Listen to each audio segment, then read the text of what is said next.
So good afternoon again. I'm James Corbett, St. Petersburg City Development Administrator, and I'd like to welcome you all to the 2026 State of the Economy. Over the last 10 years, this event has allowed us to bring together our community to objectively examine economic indicators and explore the businesses and organizations and programs that make the City of St. Petersburg economy so dynamic. To help us kick off this afternoon's program, please join me in welcoming our Mayor, Kenneth T. Welch.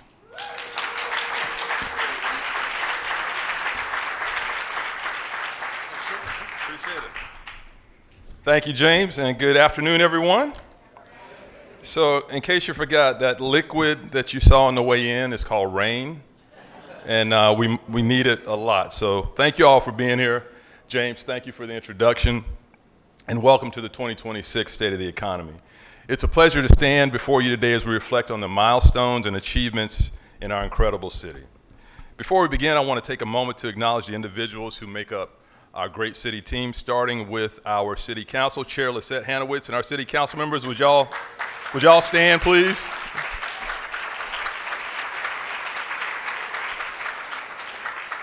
And the chair has the glow of being reelected without opposition. Congratulations, Madam Chair. Our city administrator, Rob Gertis, got called away to a meeting. I want to acknowledge him. City Development Administrator, James Corbett. Economic Development Director, Andrea Falvey.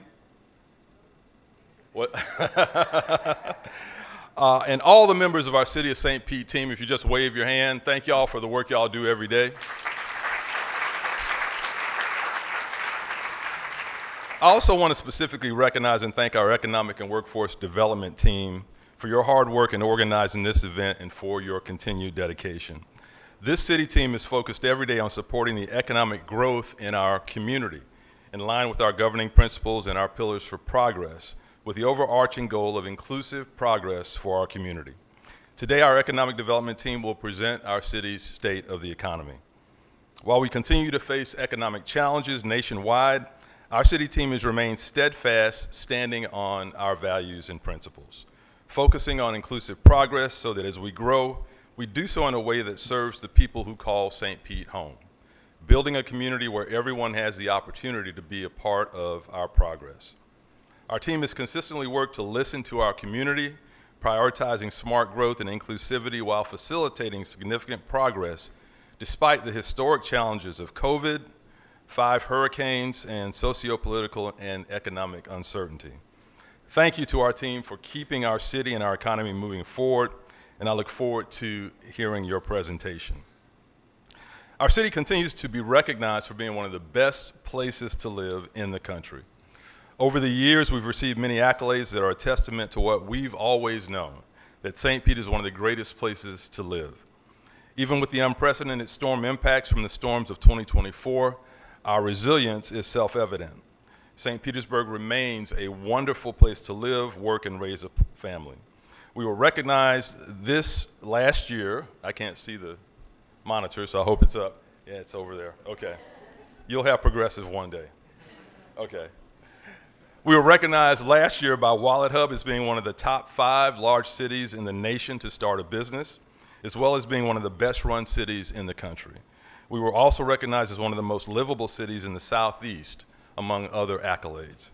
Even so, we are not satisfied. We always want to get better, to achieve more, and we continue to focus on the work that drives progress, ensuring every resident in every neighborhood feels this momentum and has the opportunity for a great quality of life. Still, it's always gratifying to see the rest of the world recognize the charm, vitality, and culture that defines the Sunshine City. From day one, our team's work has been shaped by our guiding principles and focused on our pillars for progress.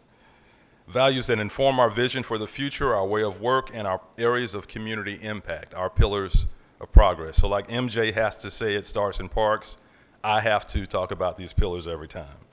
From day one, our team's work has been shaped by these pillars for progress, which include equitable economic development, arts and business opportunities, housing opportunities for all, environment, infrastructure, and resiliency, education and youth opportunities, and neighborhood health and safety.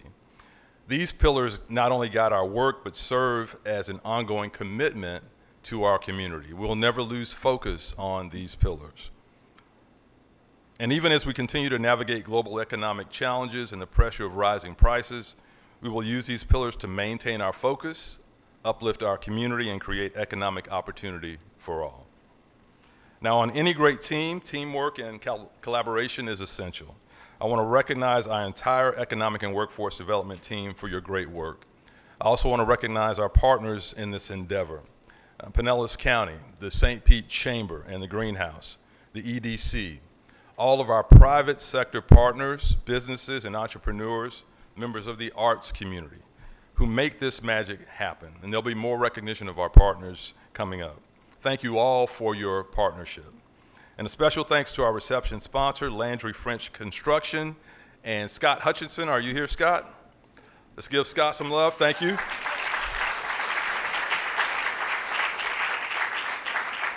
So together, we continue to work towards the goal of ensuring that St. Pete is a beautiful place with economic opportunity for all who call it home, whether they're lifelong residents like me or newcomers looking to join the best city in the nation right here in St. Pete. Together, we are St. Pete. And now join me in welcoming our chair, Lissette Hanowitz.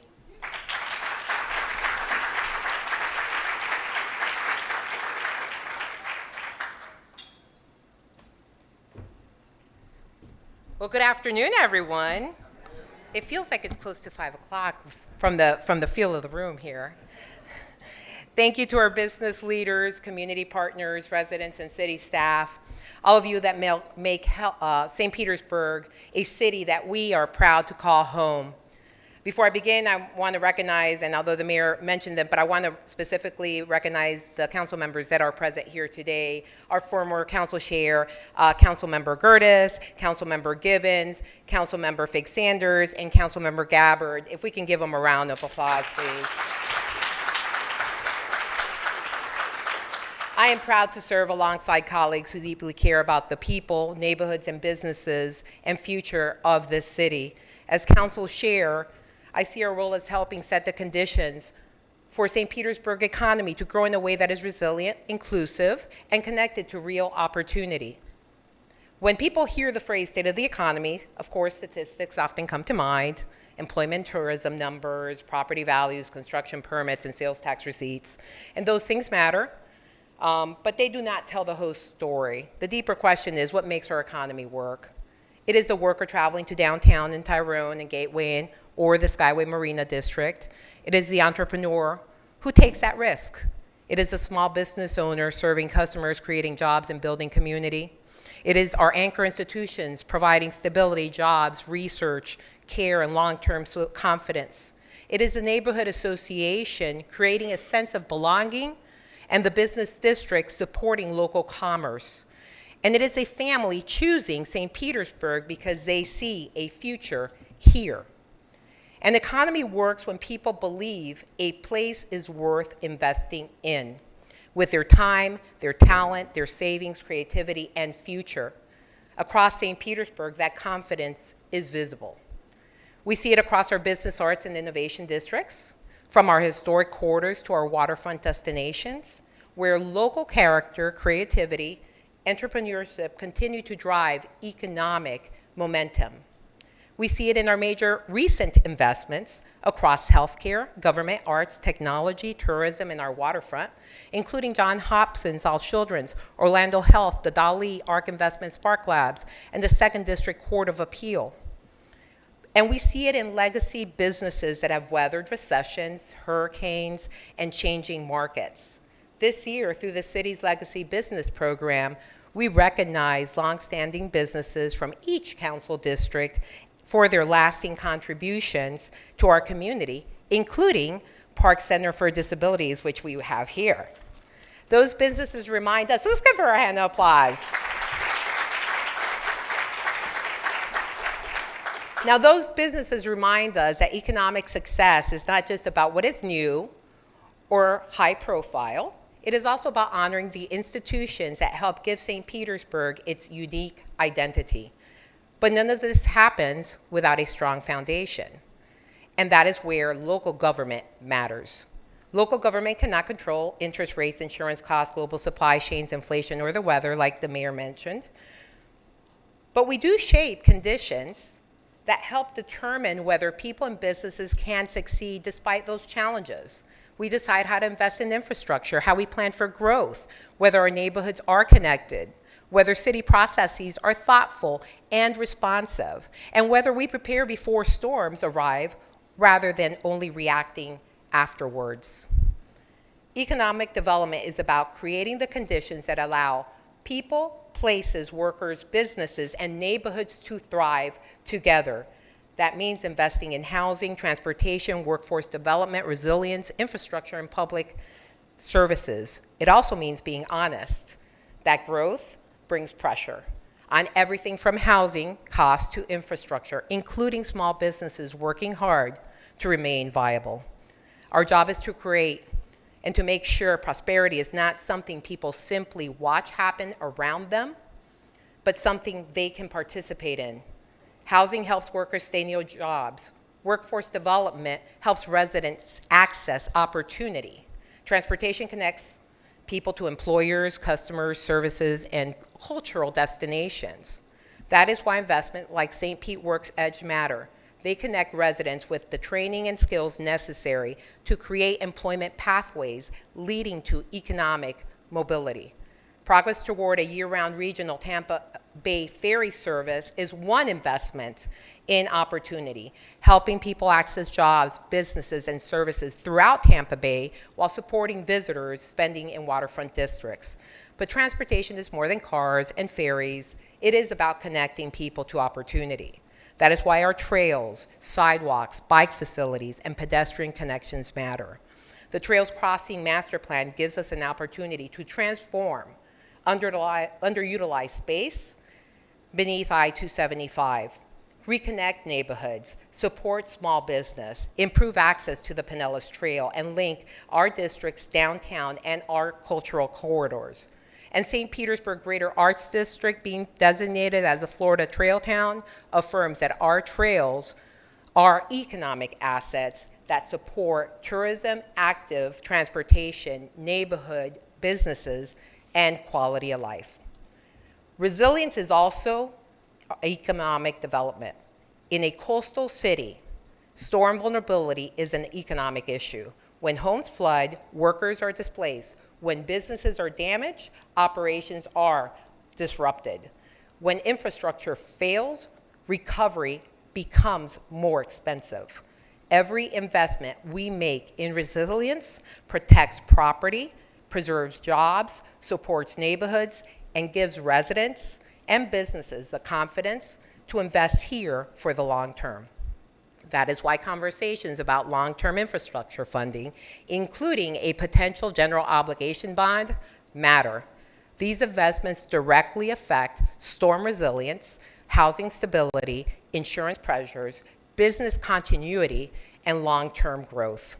And as we look ahead, no opportunity carries more responsibility than the future of the historic gas plant district, where we have a chance to make decisions worthy of generations who came before us and those who will inherit this city.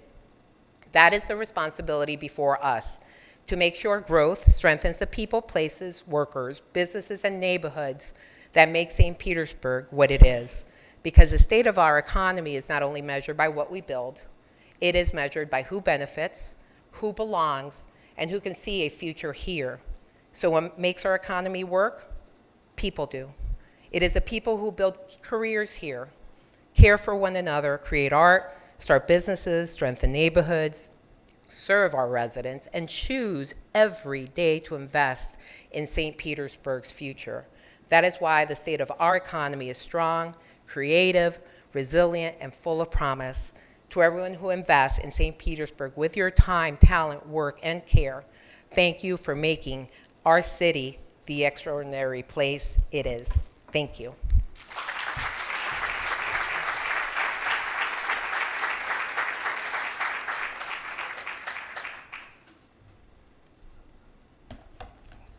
Thank you, Chair Hanowitz, for those comments and for your leadership this year and in the future. So we're going to move forward and get into some data. All right, so here we're going to talk about population growth. And as you can see on the slide, St. Petersburg current population is just over 266,000. And although the city's population has remained relatively stable since 2020, it has experienced population growth of just over 3% over the last 5 years. If we look at total population by area, this slide shows a point-in-time look at St. Petersburg's population in relation to our neighboring municipalities. As you will see, the city of St. Petersburg accounts for approximately a quarter of Pinellas County's both land area and population size, and St. Pete, along with Pinellas' unincorporated areas, account for approximately half of all the population and area of the county. As we look at cost of living, you'll see on this slide that it shows the cost of living indexes for the Tampa Bay metropolitan area in comparison to 4 of our peer communities across the nation. And as Mayor mentioned earlier in the chair, many of our neighbors continue to feel the impacts of inflationary pressures. This chart shows that the cost of the living in St. Petersburg is very much in line or favorable compared to other metro areas. This afternoon, our Economic and Workforce Development team will take a deeper dive into the people, businesses, and organizations whose continued commitment to our city help define the city's identity, as well as the upcoming economic and business opportunities in our community. To kick us off, our first topic, I'd like to introduce the city's Economic Development Officer, Cassidy Mutnansky, and she will go over the first topics. Cassidy.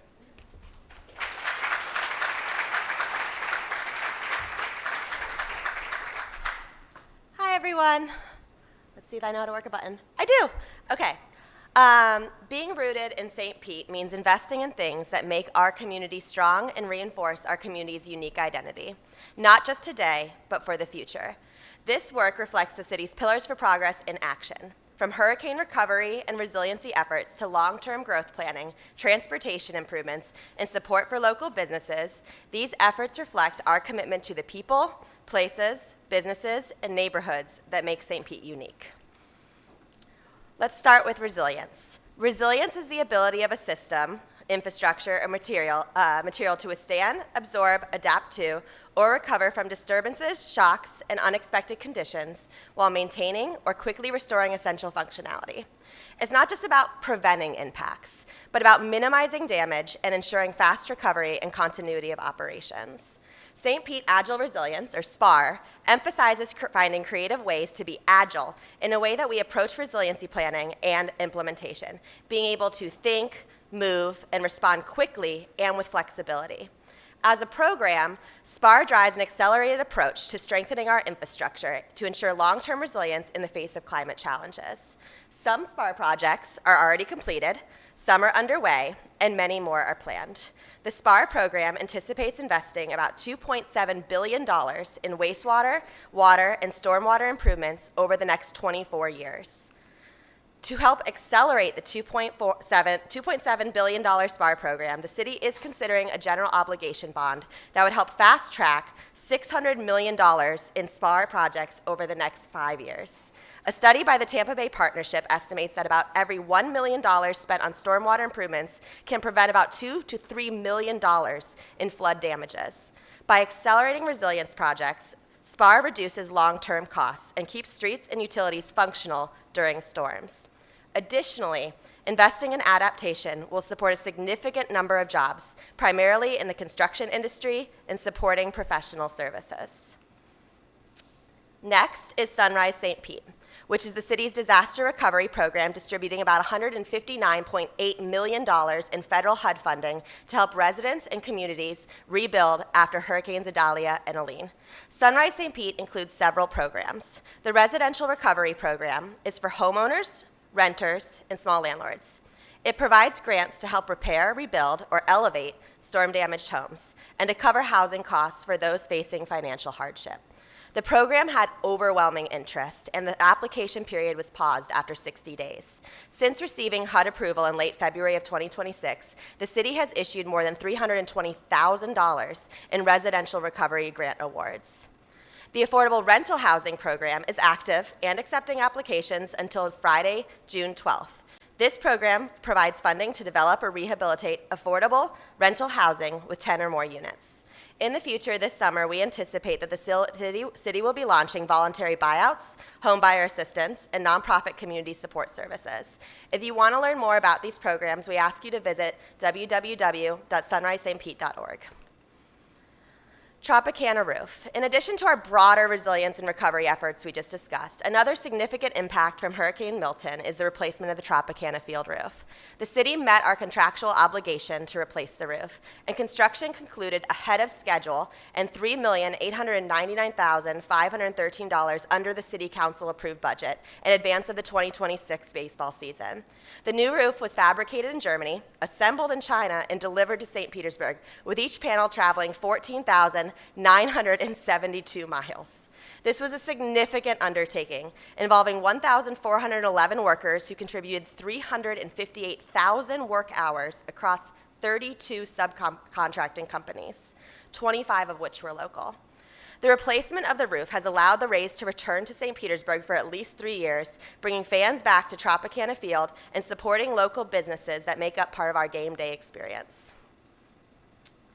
Embracing innovation and to promote resiliency is a guiding principle that weaves itself not only into our direct recovery and intentional resiliency planning, but also into our everyday long-range planning efforts and projects, including recently master plans for both the Innovation District and Council District 2.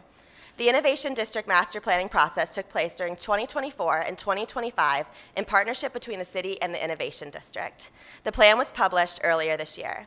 The plan includes 6 guiding principles: elevating the district's identity through placemaking and events, supporting coastal resilience, encouraging mixed-use development to encourage more employment opportunities, housing options, and supportive uses while ensuring neighborhood-compatible design and environmental sensitivity, enhancing connectivity and overall mobility, advancing smart technology, and strengthening partnerships and securing funding. We're also honored to say that the St. Pete Innovation District Master Plan received the 2026 Future of the Region Award for Built Environment at the 32nd Annual Future of the Region Awards during this year's Regional Resiliency Summit. The District 2 Master Plan is underway, having launched in 2025. The plan will serve as a long-range district to guide future growth, investment, and resilience in the northernmost council district, which includes the Gateway Carillon area. The plan is organized around 4 guiding themes: people and places, which explores placemaking, public spaces, and amenities; urban development, which covers land use, zoning, and redevelopment; economic development, which explores support for small businesses, workforce, large employers; and transportation infrastructure improvements. We anticipate completing the master plan by this fall of 2026. Transportation infrastructure. In addition to long-range resilience and master planning efforts, the city continues to advance transportation initiatives which support economic development across the entire city. Trail development. One significant area of progress has been in our trail network. This year, the city of St. Petersburg received designation as a trail town by the Florida Department of Environmental Protection, and we continue to expand and enhance our trail network through the Trails Crossing Master Plan, designing new neighborhood trail connections, and creating future trail links to the historic gas plant district. The Tampa Bay Ferry, in partnership with PSTA and the City of St. Petersburg, we are advancing year-round ferry services through a local operator, the Hubbard Marina. We anticipate that ferry service will restart later this year, utilizing a temporary dock in the North Vinoy Basin, while a permanent ferry dock by the pier is in development. Transit access. The city has supported PSTA in the implementation of enhanced weekend evening Sunrunner service, and also the first BRT light service connecting Eckerd College and the Skyway Marina District efficiently to the Grand Central District and the Sunrunner. Neighborhood transportation and pedestrian safety. The city continues to expand sidewalks and pedestrian safety improvements, with a sidewalk master plan nearing completion, sidewalk construction underway in various neighborhoods, creating connections to several parks and the President Barack Obama Main Library, and both newly installed and planned crosswalks enhancing safety along and connectivity to our commercial corridors. Micromobility and bike infrastructure. In the last year, we entered into agreements with new scooter operations in the greater downtown St. Pete, and we have expanded bike share to West St. Pete. We continue to see strong ridership growth in both bike and scooter share. Edge District and downtown parking. The opening of the new central parking garage last year added 400 new public parking spaces in the Edge District, and we've also made it easier for our downtown residents to obtain permits, now available online or in person. Our Connecting South St. Petersburg CRA study is nearing completion, and after considerable engagement with the South St. Petersburg residents and stakeholders, the plan guides future investments in complete streets, sidewalks, trails, and commercial corridor improvements. And implementation will begin later this year with the continued design of additional crosswalks on Dr. Martin Luther King Jr. Street South. 49th Street. In partnership with the City of Gulfport and Forward Pinellas, we are implementing the community's preferred vision for 49th Street, which includes $1.25 million for Phase 1 investment and plans for an additional $1 million in future investments thanks to some federal grant funding. Together, these plans and projects are helping make our city safer, more connected, and more vibrant through both the destinations that we are creating and the infrastructure investments that we are making. By improving how people move throughout the community, we are supporting economic development, strengthening access to local businesses, and enhancing quality of life for residents and businesses and visitors alike. I would like to now introduce Tracy Smith, Greenhouse Manager and Small Business Liaison, to talk about our city's support for small businesses in this last year.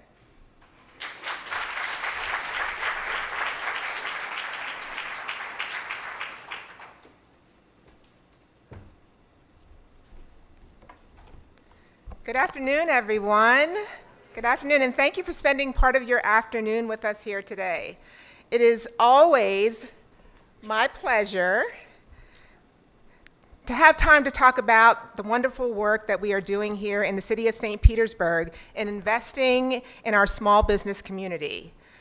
Through the Greenhouse, which includes our collaboration with the St. Pete Chamber, our alignment with the Office of Supplier Development, and a strong network of entrepreneurial support partners, such as the Small Business Development Center, SCORE, and Action Coach, we provide technical assistance, training, mentoring, and connections that help businesses start, grow, and thrive.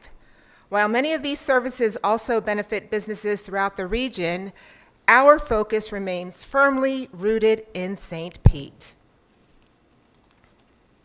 Today, I'd like to share a snapshot of the impact of that work and the ways we continue to build business capacity, create opportunity, and support a resilient local economy.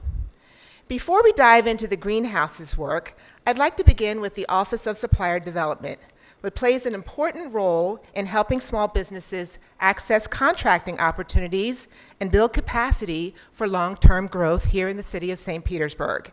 Since its inception, OSD has increased the number of certified firms by more than 50%. Beyond certification, OSD continues to create meaningful pathways for businesses to grow through incentives such as the Supplier Success Summit, Ready Set Bid Academy, and Meet the Primes. Together, these efforts help ensure that St. Pete businesses are positioned to compete, expand, and thrive. We thank the Office of Supplier Development for their important work in connecting St. Pete businesses to contracting offices within the city. The Greenhouse continues to serve as the city's front door for entrepreneurs and small businesses seeking guidance, connections, and resources. Now, at first glance, some workshop and mentoring numbers may appear lower than previous years. However, during 2025, the Greenhouse experienced a temporary facility closure for 3 months related to a major flooring renovation project. But rather than pause our services, our team adapted. Through Greenhouse on Tour, we brought workshops and mentoring directly into the neighborhoods. Our navigators also increased business visits and virtual navigation sessions. And what I'm most encouraged by is that despite these challenges, overall business engagements continue to grow, reaching nearly 3,900 engagements during the year. The real impact is measured through the entrepreneurs and businesses that we helped to start, grow, and thrive in 2025. Next, the Level Up Arts Program. One example of how we're expanding support to specialized sectors is the Level Up Arts Grants Program. What makes this program unique is that it combines financial assistance through our partnership with the Department of Arts, Culture, and Tourism with business support, mentorship, and capacity building. In 2025, the program awarded $25,000 to 10 organizations. Building on that success, funding doubled in 2026 to $50,000. This approach recognizes that creative organizations are also small businesses. I'm giving you a moment to look at this quote.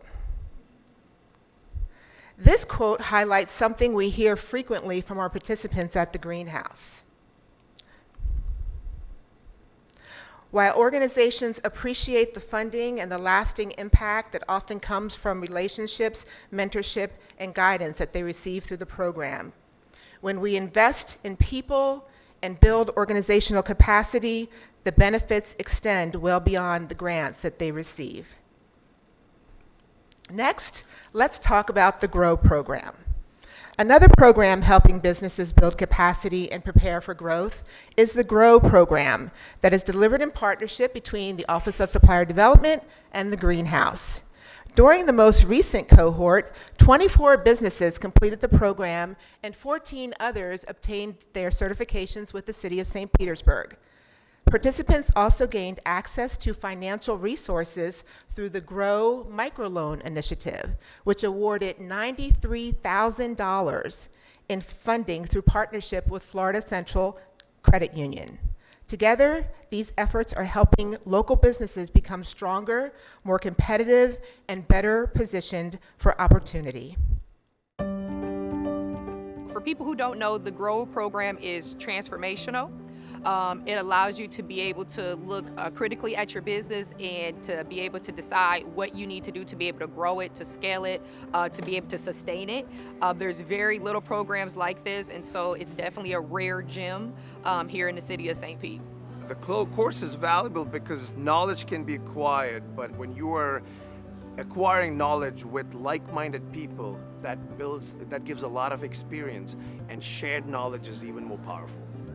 I would say a city that decides to invest in their small businesses like this, once again, I'm using that word transformational, like that is an opportunity that a lot of cities would not even think about offering, and the fact that the city of St. Pete invests in its small businesses, that is a game changer.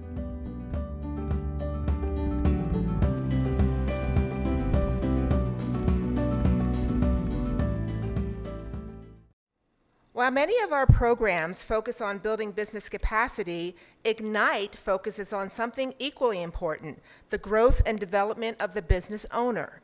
Through leadership development, business strategy, accountability, and coaching, participants gain tools that strengthen both the business and themselves as leaders. As one participant, Katrina Jenkins of Early Pathways, shared, "My revenue has doubled." Stories like Katrina remind us that when entrepreneurs have access to the right support, the results can translate into real business growth.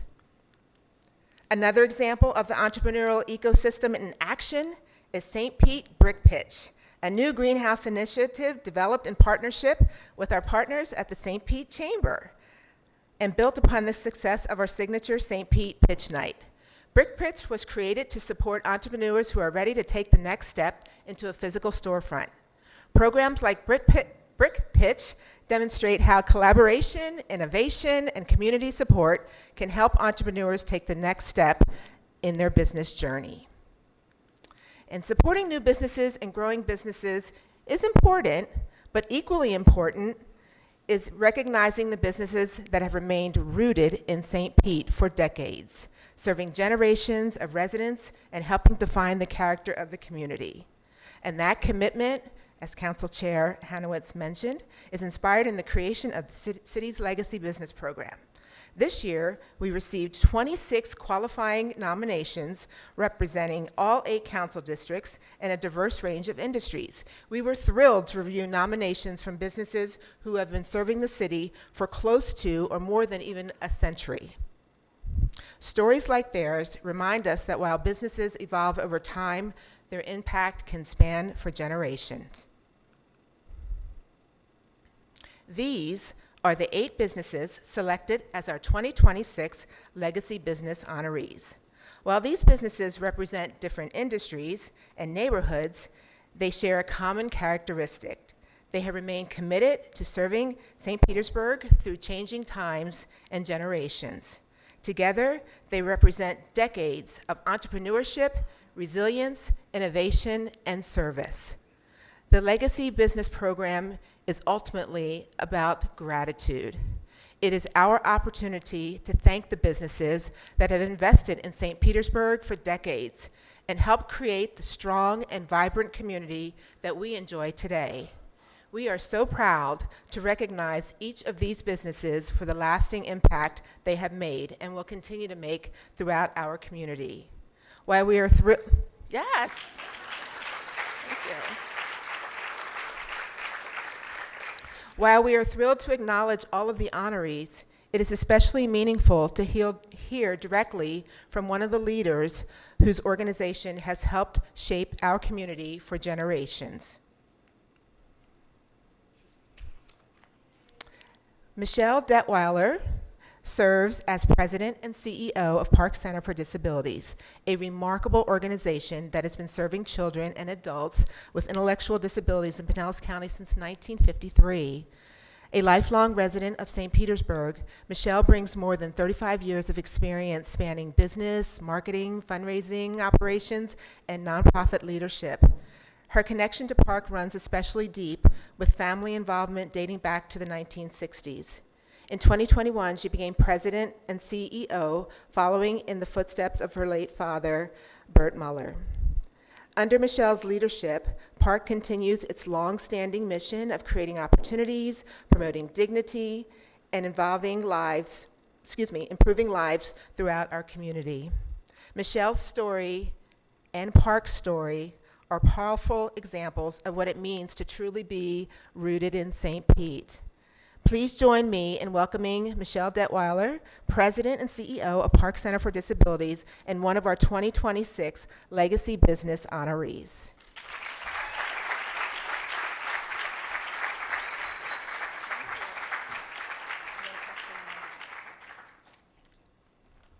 Hello. It's such a pleasure to be here. And what an honor it is for us to be recognized as a legacy business. It's truly the theme rooted in St. Pete couldn't be more fitting for Park Center for Disability. Our story really is a story about what can happen when a community decides everybody belongs. In 1953, children and adults with developmental disabilities were truly invisible to most. There were no meaningful services, opportunities, or support systems available for families. And one of those families was my family. A small group of parents and volunteers decided to change that.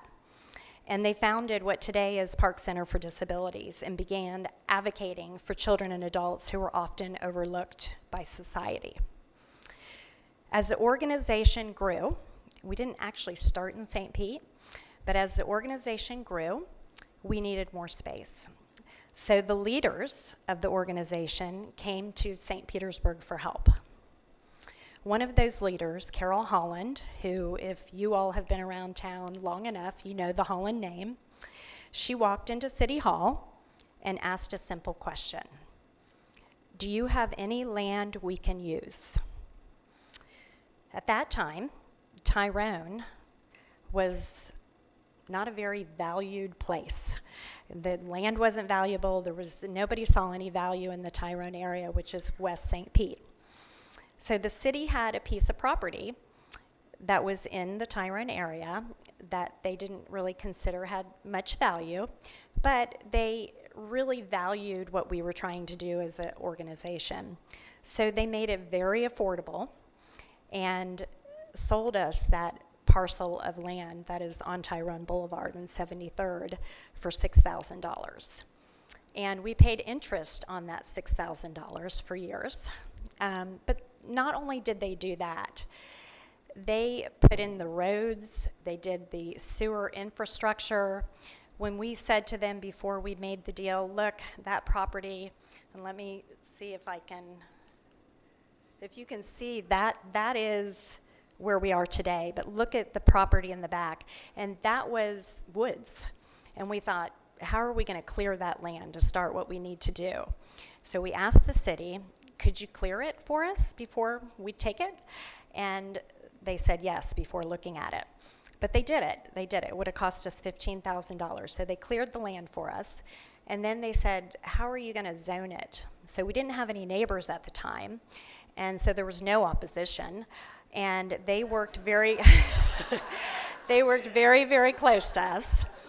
The zoning and the city officials worked very close with us to make sure that we had the right zoning for the school and the manufacturing that would help generations to come. So that's what being rooted in St. Pete means, right? That history to me is rooted in St. Pete. Without the city's help, we wouldn't be where we are today. Our success was never built by one organization. It was built by a city willing to invest in people. Time and time again, St. Petersburg has said yes, and they continue to say yes. In the 1970s, as Florida began moving away from large state institutions, Park became part of that movement to transform lives. People who had spent years, my sister being one, isolated from their communities were able to come home. They moved into our neighborhoods, they built relationships, and St. Petersburg was one of the communities helping lead that change. And today, things are very, very different for people with disabilities. So today when we talk about disability services, we think about care, but it's so much more. We think also about opportunity. Through our supported employment and job training programs, we help individuals develop workplace skills and find meaningful employment. We partner with businesses throughout our community. Individuals we support are working, they're earning paychecks, they're paying taxes, and they're contributing to the economy and strengthening our workforce. Supported employment is not charity. It's about workforce development, it's about economic participation, and it demonstrates what is possible when employers focus on ability rather than disability. So we began with a handful of people trying to make a change. And today, with the help of our city, we serve more than 900 children and adults every year. We employ, thank you. We employ over 340 people. So earlier this year, we opened our Children's Services Center right on Tyrone Boulevard.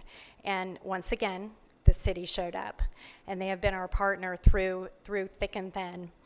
And just like the land that the city helped us with years ago, this new chapter is made possible through the community collaboration that we have with the city and the chamber and all the businesses in the community that support us. So for more than 7 decades, St. Petersburg has been more than a place that Park calls home. It's been our partner, a partner that believed in inclusion before it was widely understood, a partner that helped create opportunities where none existed, a partner that continues to invest in people and possibilities. When I think about all what's meant in being rooted in St. Pete, I think about a city that saw potential where others saw limitations. For 73 years, that partnership has changed lives, and we are proud to continue to grow those roots for generations to come. Thank you for having me.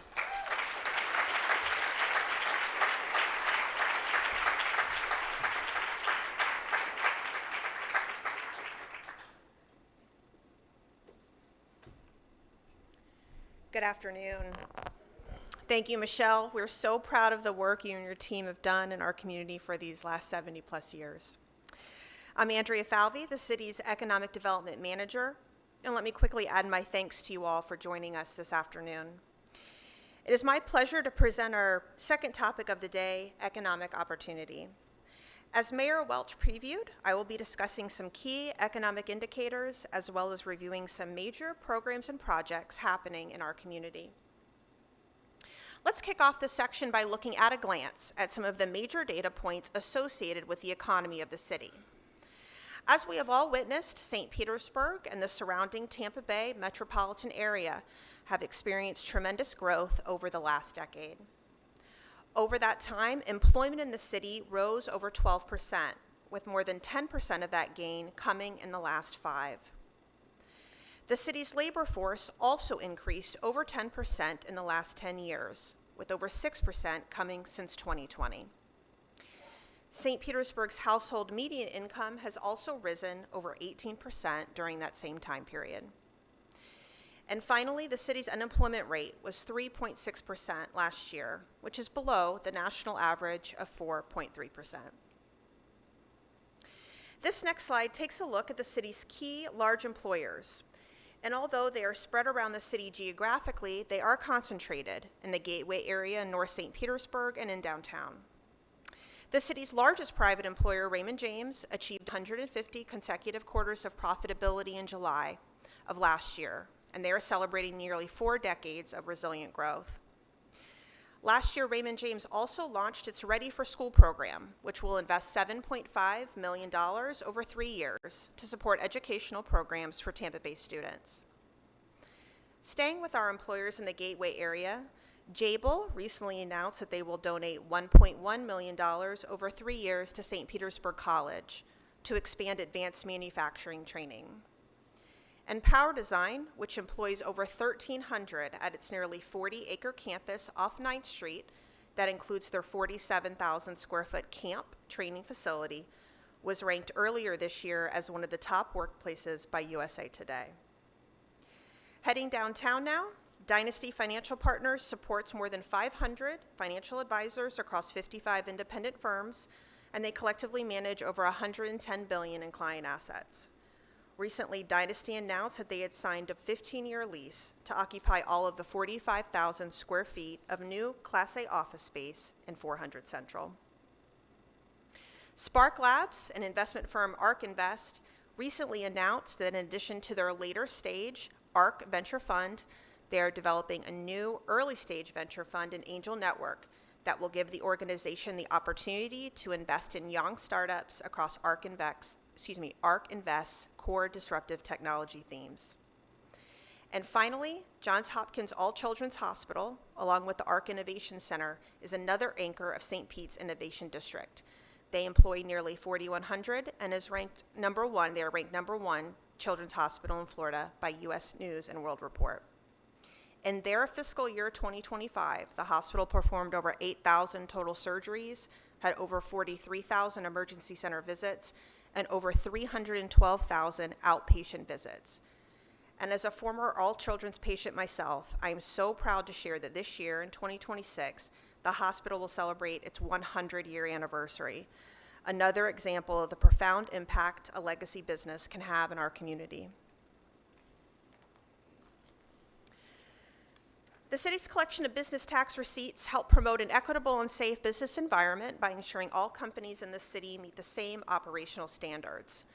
Business tax receipt collection has remained relatively consistent over the last 5 years and represents over $2.6 million in revenue to the city. This slide details the change in the city's taxable values over the last decade. The unprecedented growth the city has experienced has led to the taxable value citywide rising from approximately $15 billion in 2015 to now over $36 billion. The South St. Petersburg Community Redevelopment Area, or CRA, has also experienced impressive growth, with the taxable values of the properties in the CRA now at $2.5 billion. The increases in these tax values help grow the CRA's tax increment financing, or TIF, funding. It is this mechanism that allows the city to invest in programs like our Housing and Community Development Department's down payment and rehab assistance programs, as well as the new St. Pete Works Edge program. These initiatives help generate opportunities for home ownership, small business cultivation and growth, as well as bring online new affordable and workforce housing units.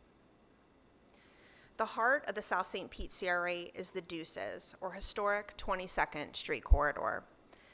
This slide details the various projects underway or planned along the corridor. With community input and partnership, these projects aim to reignite and restore the legacy of the area's rich history, vibrant creativity, and entrepreneurial spirit. the city has nearly completed its renovation of the historic Manhattan Casino. Originally built in 1925, the Manhattan Casino functioned as a showcase for local African American artists and a haven for touring African American entertainers such as Louis Armstrong, Duke Ellington, and Sarah Vaughan. It is expected to be back open to welcome the community later this summer as a city-run, affordable entertainment venue.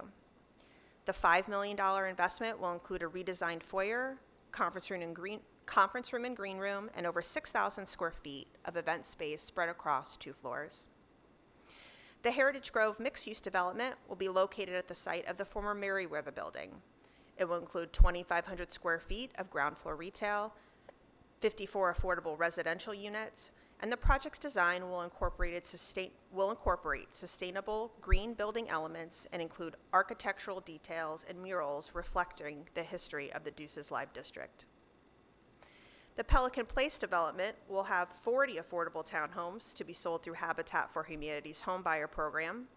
And the townhomes are 2 stories and consist of 10 2-bedroom and 30 2-bedroom units.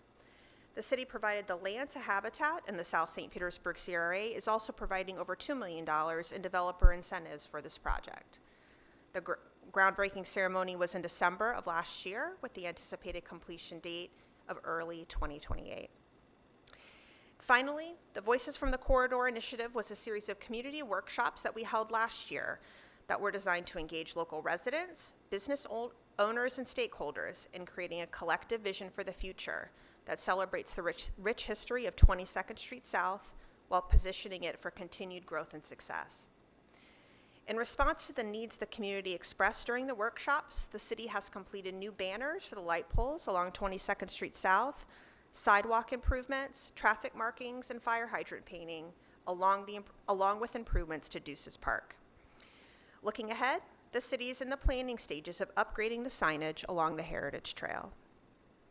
The Voices from the Corridor effort also allowed the city to update recommendations for 22nd Street South to advance forthcoming Florida Department of Transportation grants that are now expected to include an emphasis on pedestrian safety with enhanced crosswalks, extended bike lanes, and the retention of on-street parking. The city anticipates receiving over $5 million in FDOT grant monies for construction to begin in fiscal year 2028. This slide shows the top 10 real estate taxpayers in the city. As you will note, all of these are residential properties, such as the Ascent and Camden Central Apartments, with the noticeable exception being Raymond James. That said, once you adjust this list for acreage, you note that Raymond James falls towards the bottom, along with other larger properties. Instead, dense residential developments in downtown stand out on this chart and demonstrate the importance of this type of development in St. Petersburg. These projects generate significantly higher tax revenue per acre and contribute a great deal to the city's ability to fund new projects and programs. However, real estate ad valorem taxes alone do not tell the whole story. This slide details the 4 private companies that are among the highest payers of tangible personal property ad valorem taxes in the city. Unlike real estate taxes, tangible taxes are paid on fixed assets and equipment. The tangible tax revenue detailed on this slide further evidences the importance of these large target industry or primary employers to our economy. The city continues to see an increase in new construction, with over 54,000 permits being issued last year that accounted for over $1.4 billion in construction value, a new record for our community. Some of the increase in the permit volume can be attributed to the large number issued to homeowners and businesses who experienced damage during Hurricanes Helene and Milton. I want to take this opportunity to thank our building official, Angie Phillips, and her entire team for working tirelessly on the thousands of post-disaster permits while still working through the standard day-to-day permitting operations of the city.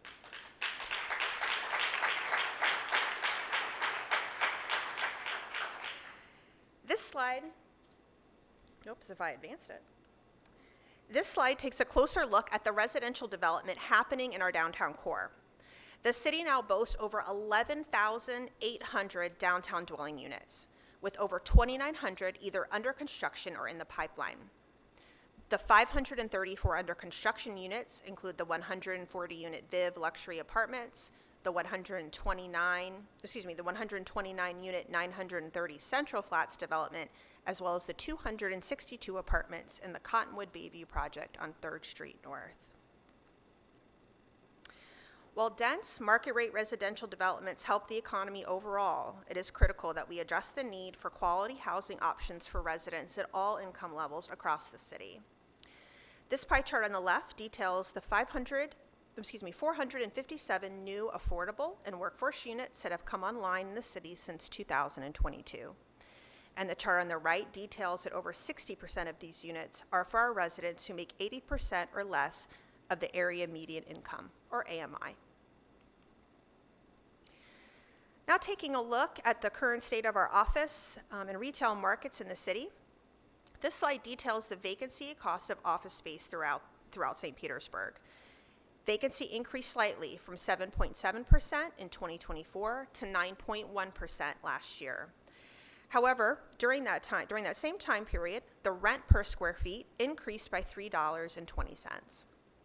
New office space that came online in 2025 that may have increased the vacancy includes the new medical office space that is part of Orlando Health's Institute Square.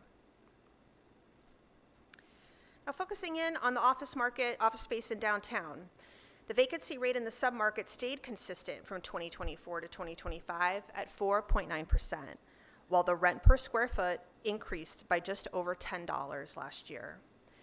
This increase in price per square foot is driven by relatively low vacancies and high demand throughout the 33701 zip code. The situation in the Gateway submarket is slightly different.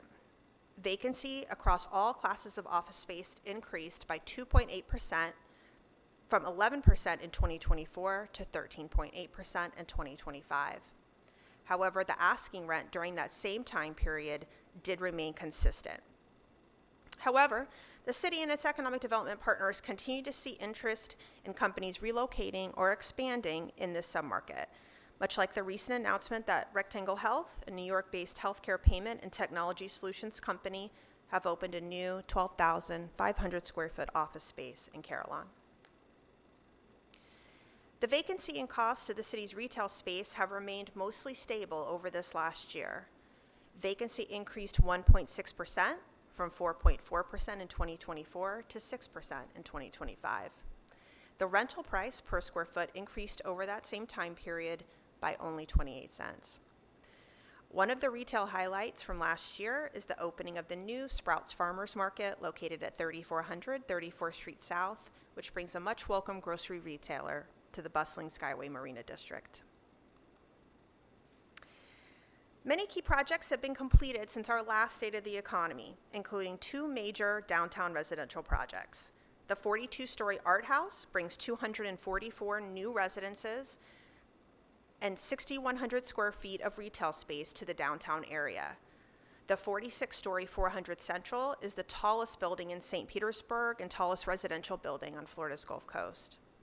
The tower boasts 301 residential units, along with approximately 60,000 square feet of retail and restaurant space. And, as I previously shared, 45,000 square feet of Class A office space, which will be the new home of Dynasty Financial Partners. Central Park, St. Pete, located at 551 Central, is a 5-story food hall with over 27,000 square feet of space, set to host a mix of food, beverage, and retail concepts. To date, 9 of the 14 planned concepts have opened, including Palm Avenue Deli and Constellation Burger. Heading to North St. Pete, Clearview at Echelon City Center is a recently opened 14-story luxury apartment tower with over 360 units that is part of the over 20-acre Echelon City Center master plan, which at full build-out is expected to include 2,300 residential units and 150,000 square feet of retail, office, and hotel space. As I mentioned, Orlando Health's Institute Square has opened on the Orlando Health Bayfront Hospital campus in our Innovation District. The complex houses the Orlando Health Cancer Institute, the Jouett Orthopedic Institute, and their Women's Institute. And now for updates on a few key projects that have not already been discussed. The Deuces Rising Townhome Project, located on 22nd Street South between 6th and 7th Avenues, will consist of 24 for-sale townhomes with 12 three-bedroom units and 12 two-bedroom units. To bring this project to fruition, the city budgeted $6.5 million in American Rescue Plan Act funding, $10.2 million in Housing and Community Improvement Program funding, and over $1.5 million in South St. Petersburg TIF funding. Construction is expected to be completed and units offered for sale later this year. The city has selected Skanska as the design-build contractor to lead the full redevelopment of the St. Pete Municipal Marina. Construction is anticipated to begin in 2028, with the completed project expected to open in 2031. After opening in 2022, the Maritime and Defense Technology Hub quickly became a cornerstone for marine science, defense, and technology innovation. The facility is now fully occupied by companies such as Saildrone and Polestar Defense. Plans for a second facility, dubbed Hub 2.0, call for developing the surface parking lot directly west of the current hub into a 52,000 square foot research and collaboration center. The expansion would provide a home for additional startups, government partners, and academic institutions focused on marine technology, coastal resiliency, and defense innovation. The momentum and energy around the city's historic gas plant district continues. At the end of April, the city hosted a public meeting that had well over 400 attendees. This meeting gave our community the opportunity to hear from the development teams behind the 4 shortlisted proposals under consideration for the redevelopment of the historic gas plant. Looking forward at some of the major projects on the horizon, the Waldorf Astoria Residences, located on 2nd Avenue South, is a $500 million project co-developed by Miami-based Property Markets Group and St. Petersburg-based Feldman Equities. The project will have 163 residents over 50 stories, along with 73,000 square feet of Class A office space and 10,000 square feet of ground floor retail. The Roche Bobois Tower, located at the corner of 4th Street and 4th Avenue South, is a planned 29-story luxury tower with 164 units. And led by developer John Barquette and his wife Julie, the Looking Glass Initiative, located on the 900 block of Dr. Martin Luther King Jr. Street South, is a mixed-use project aimed at pairing economic revitalization with food access, preventative health, and resident-informed development. The redevelopment's commercial spaces will be reserved for locally owned small businesses. And the Dali Museum, which houses over 2,400 works by the artist, recently announced a $65 million expansion, and construction is expected to begin this fall, with the new space opening in September of 2028. Sustainable economic growth not only requires fostering an environment where businesses of all sizes can flourish, but it also necessitates the cultivation of a skilled workforce. The city and its partners is ensuring that all of St. Petersburg's residents are career ready and poised to succeed in today's job market, as well as ensuring economic mobility for their families. The Mayor's Future Ready Academy, which is operationalized by the city's human resources team, aims to connect St. Petersburg's individuals with employment opportunities and prepare them for long-term career success. The program provides on-the-job training, an opportunity to earn a commercial driver's license, multiple certifications, and supplementary classroom instruction to prepare those who are selected for employment opportunities within the city of St. Petersburg. During this 18-week program, cadets work alongside city employees for 40 hours a week in city departments, including Parks and Rec, sanitation, and stormwater. As you will see on the slide, in 2025, 24 cadets graduated, with 17 of them finding employment with the city, including the recent spring 2026 cohort that just graduated today. Since the creation of this program, 59 cadets have graduated, with over 40 of them being hired by the city in full-time positions. Additionally, 10 other graduates have found employment in other organizations, and 30 graduates have earned a commercial driver's license. The city's youth and young adult employment programs are both an after-school and summer youth internship program that provides employment in both public and private sector businesses for youth who meet household income guidelines. Together, these programs operate year-round, providing supervised on-the-job training, financial empowerment, and training in soft skills such as communication and decision making. In 2025, 71 of 75 interns successfully completed the Summer Youth Intern Program, and 34 students are currently enrolled in their after-school program. Over the last 6 years, 720 students have successfully completed either the summer or after-school program. Our next clip features Kendrick Hills, one of our mayor's Future Ready Academy cadets, who will share a bit more about the unique impact the program has had on him. My name is Kendrick Hills. I joined the Mayor's Future Ready Academy right out of high school. And through there, I applied for Stormwater Department, and I am now a maintenance 2 in SPTO. The Mayor's Future Ready Academy is a great program that gets your foot in the door with the city, and it allows you to get a lot of experience. When I got out of high school, I didn't really have a plan on what I wanted to do, so I went to P-Tech to look for something, and the Mayor's Future Ready Academy had just started being created. It pretty much gave me a plan for a career that I can start my path on. My experience in the program was really good. They helped me throughout the whole process and helped communicate how things work throughout the city, and I got to experience all of the different departments that we have, and then also just learn a lot of different skill sets and tools that'll help me with really anything. The transition was very smooth. It was 1 week we had the graduation ceremony for the Mayor's Future Ready Academy, and 2 weeks later, I was starting on my first day with Stormwater. And it kind of helped me know what I want to do with my life and know what I'm doing. I would think that it says the city of St. Pete care about their youth, the future in the community, and putting people in the places that they need to be.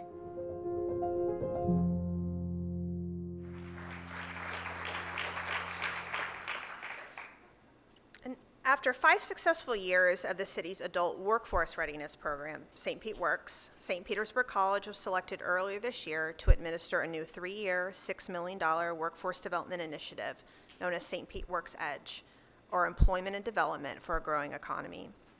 This program is designed to connect residents of our South St. Petersburg CRA with employment opportunities in the city's targeted industries while expanding access to training in technical and construction trades.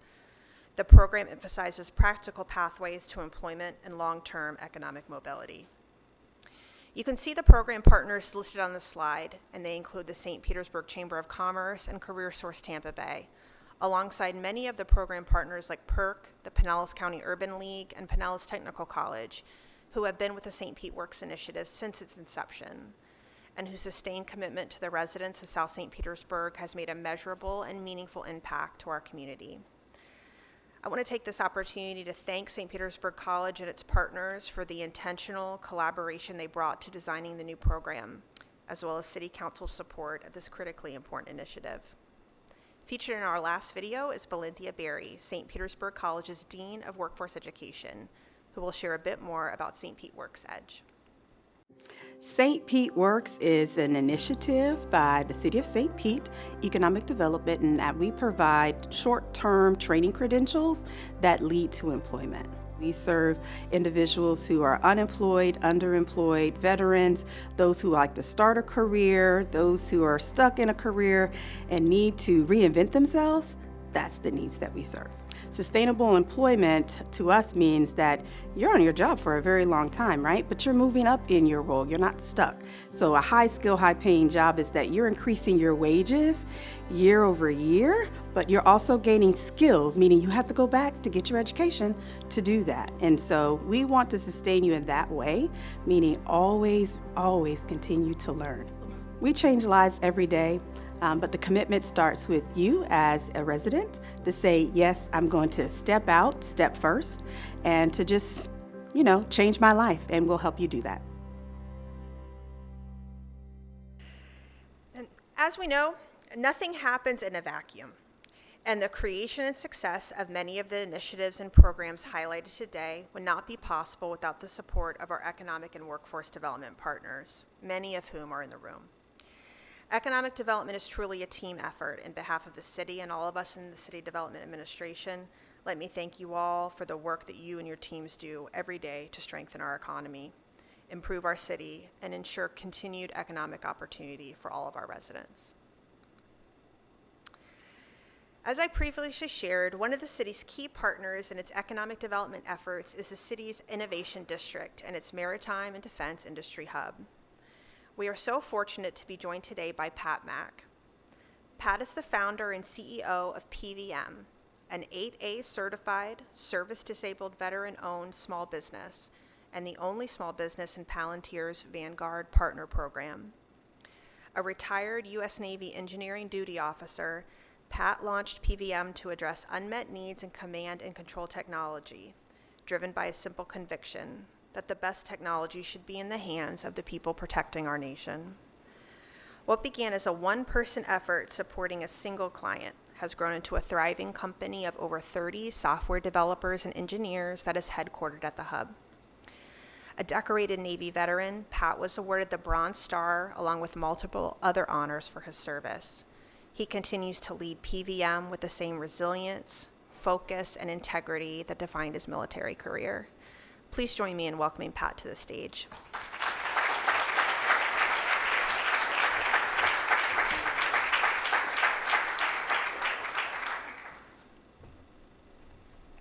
Well, thanks for that introduction. Started looking around to figure out where that guy was. Mayor, I'm going to take you up on the progressives. No charge. I think that's the only slide I got. To be asked to stand here today on the night that the city stops to take stock in everything that it's built, it's an honor. And it's one that I'm sincerely grateful for the opportunity. Mayor Walsh, Trahanowitz, members of the council, including my council member, Vic Saunders, dear friends, James, and I guess Rob couldn't get out of the office today. First of all, I thank you for your stewardship of the city. Cassidy, Michelle, Tracy, good evening. Thank you for what you pour into this place that we are so fortunate to call home. For the bulk of the afternoon, we spent a lot of time looking at charts and what St. Petersburg has built over the past year, the growth, numbers on slides, the momentum.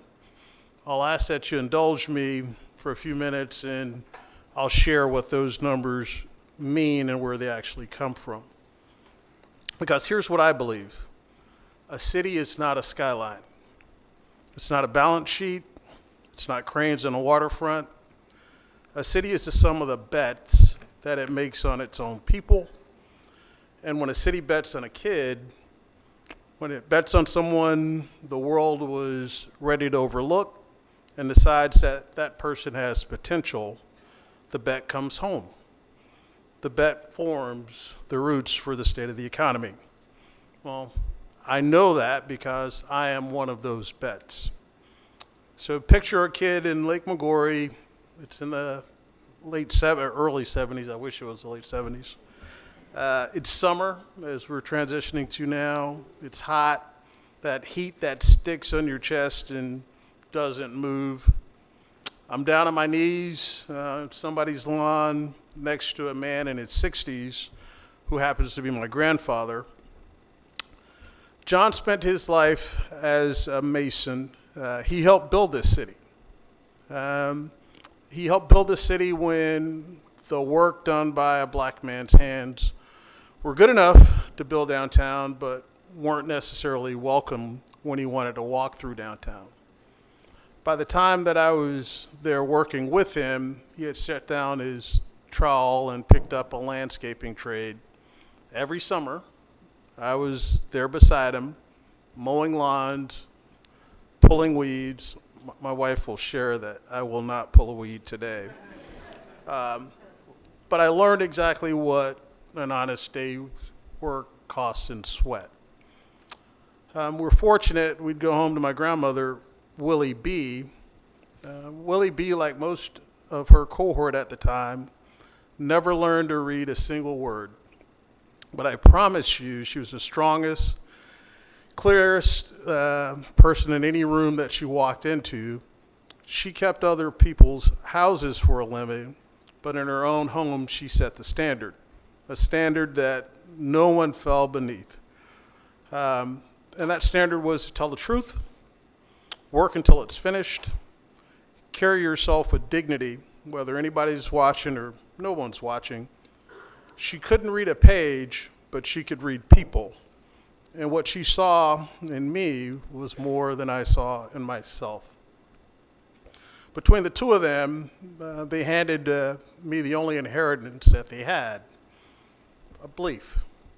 Nobody hands it to you. You earn it, you build it with your own two hands, you build it. And what they built is standing in front of you today. They also shared with me the first thing I ever learned about being better together. I learned from two tired people in their 60s who had every excuse to keep what little they had, but they chose to pour it all into me. And that belief carried me from Lake Magori to follow a calling to serve. So I spent almost a quarter of a century in the Navy. And during that time, I built technology for men and women on front lines, some of which we honored earlier this month, or I guess last month. People whose lives depend on whether the thing that I actually built worked in the moment that it mattered. The kind of work that teaches you something that you never unlearn, that nobody does anything of matter by themselves. You do it shoulder to shoulder with the people that you trust, or it simply doesn't get done. We are better together. I didn't read that off of a wall or a motivating poster. I lived it next to people that I would have died for.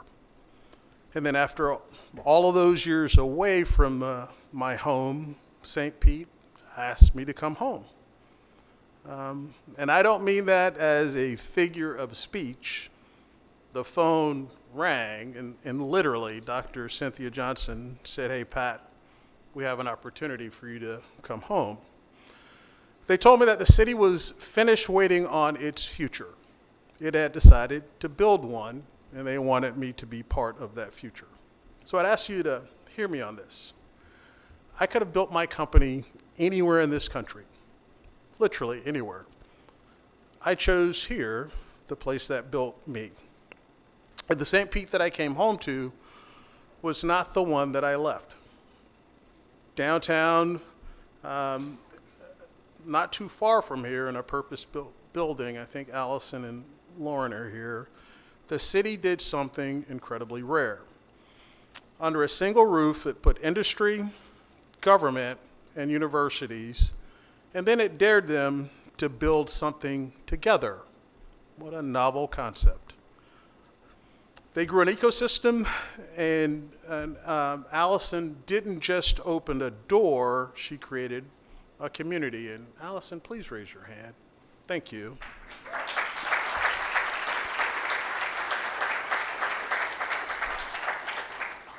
The door that was open wasn't by accident. It was open because the administration decided on purpose that St. Pete's future would be built by a team of folks that allowed everyone to build and participate. That opportunity was inclusive by design, not by luck. The mayor and the city didn't just show up and cut a ribbon. They made a deliberate bet on people. And I was lucky enough to be one of the first people through that door. What happened after that isn't necessarily my headline to claim. Again, a kid from Lake Magori got to build something that now serves this entire nation, and it runs from here, St. Pete, specifically St. Pete's Innovation District, in the city that raised him. That story is not just my story, it's really St. Pete's story.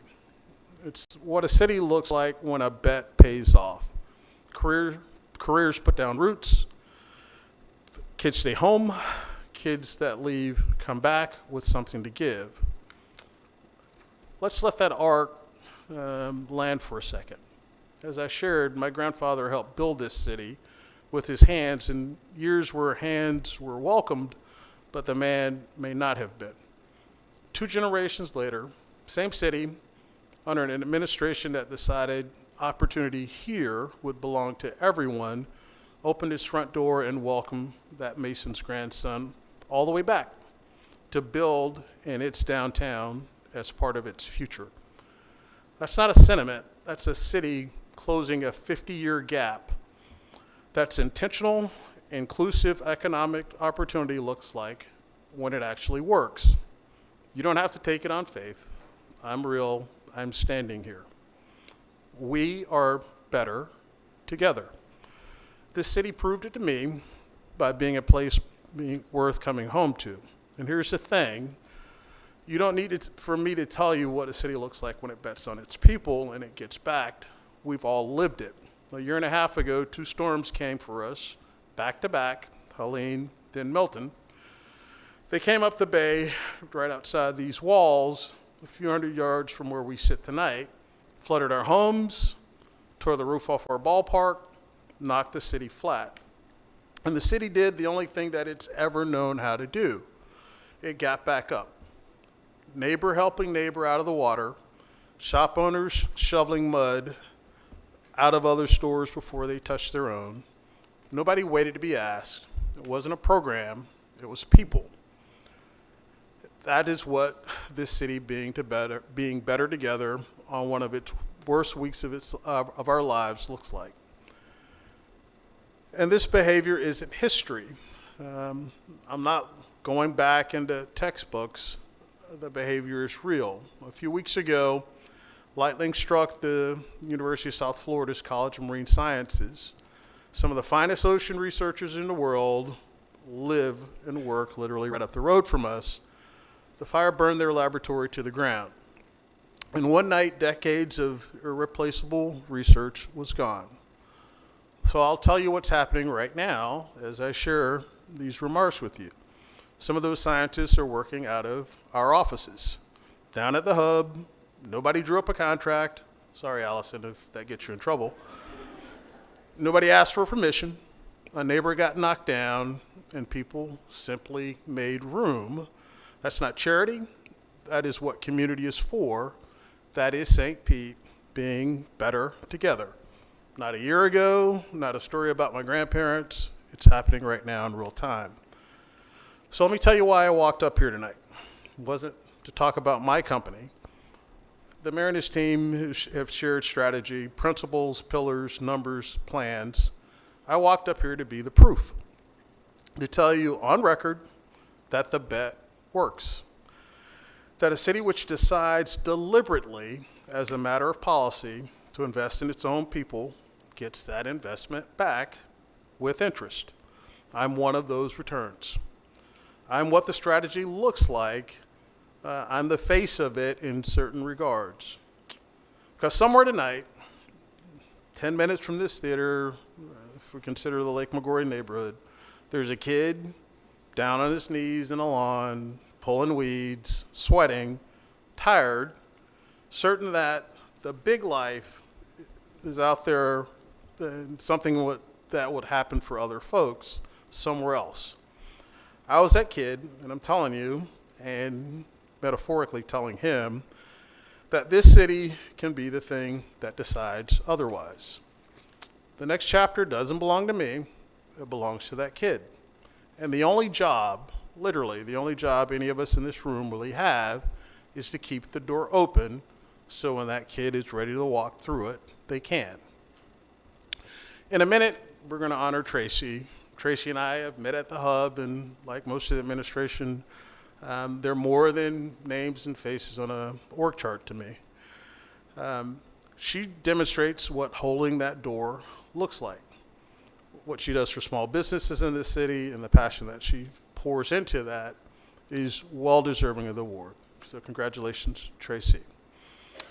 St. Pete made a bet on a kid from Lake Maggiore, and I'm one return on that bet. But the best return this city will ever see is still out there. On some odd afternoon, a kid in a yard that doesn't know what he's capable of will receive that bet. The city raised me. The city took 2 storms on the chin and got back up. And the city is building its future right now, tonight, together. We are better together. We are St. Pete. Thank you.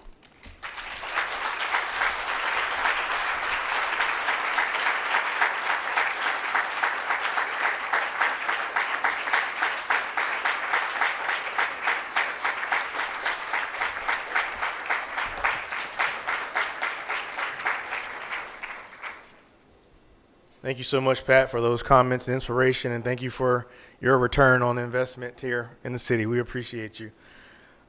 Before I move on, and I consider Pat a friend, he kind of took my thunder and revealed one of the surprises, but if anybody could do it, it's okay if you do it. But, you know, one of the themes tonight was rooted in St. Pete, and I really just want to get back to that. I really want to, you know, I think tonight really highlighted that the state of our economy is strong, but the reason why the state of our economy is so strong is our people. I feel our people are our strongest asset. And before I go on to present the award, I wanted to just recognize all city employees, but specifically our city development employees and our economic and workforce development employees. I want to thank you all for your work. If you could just raise your hand so we can recognize you and thank you.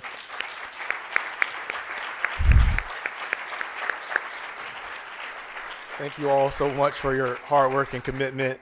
I know some are downstairs still working, so we appreciate you all. So the next part, we got a little bit of preview, but this is my favorite part of the event. I have the distinct, it's okay, you can do it, Pat.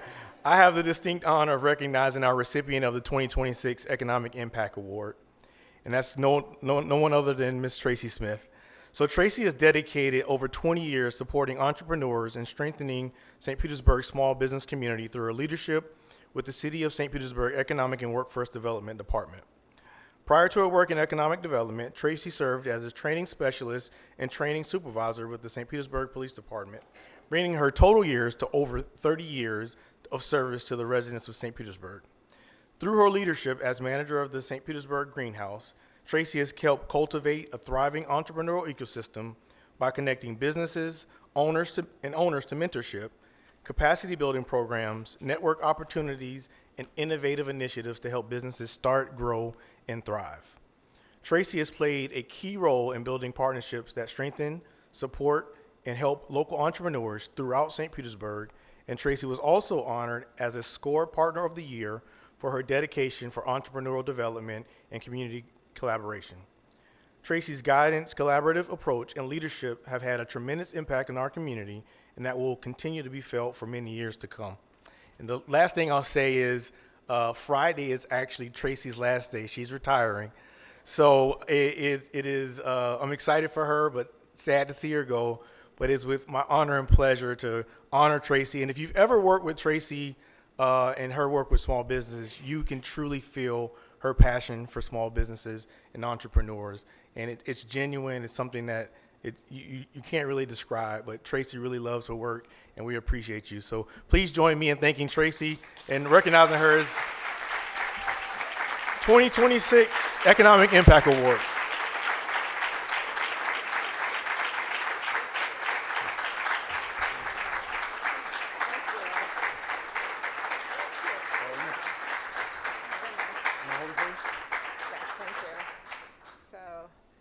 Thank you so much, James. You know, I really did not prepare anything for this, truly. And I'm so used to being scripted, and the team knows that for the past couple of years I've had nerves whenever I speak, but I thought I'm just going to get up here and just speak from the heart. So that's what I'm going to do. I really want to first thank my team. I mentioned it earlier that entrepreneurial support is a team sport. And I really want to thank our team at the Greenhouse and our EWD team, because none of this would be possible without them. And I know that what a lot of people see with us are the ribbon cuttings and the fun things that we do, but there's a lot of grind behind that. And there's weekends and there's evenings, and I'm just so appreciative for the work that you all do.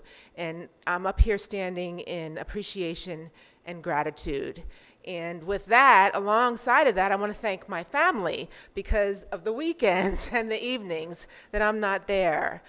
So I thank you. I also want to thank leadership and James and Mayor and Council because you let us explore, you let us pilot and get out there and try new things so that we can bring the very best to the work in supporting small businesses. And so thank you for letting us get out there, and we always say, we're going to pilot this, we're going to try this, and you let us do that. And if it doesn't work, then we retool and try something else. So thank you for letting us, go on these big adventures to try things.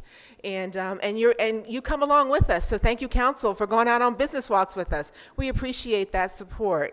And then also, thank you, small businesses, for opening up your doors to us to let us come in and support you. And we appreciate that because you don't have to do that. So we appreciate you letting us help you and being there for you, for us when I say, hey, can you come and be on this panel? Or hey, can you come here? Because we have a couple of business or several business owners that are ride or die for the greenhouse. And you're here today. And I appreciate you for that. So thank you so much. And again, I'm just full of appreciation and gratitude. And as James said, I do love this work. I eat, sleep, and breathe small business support. I love it. I miss it. I will miss it, but I'm excited about what's ahead. So thank you again.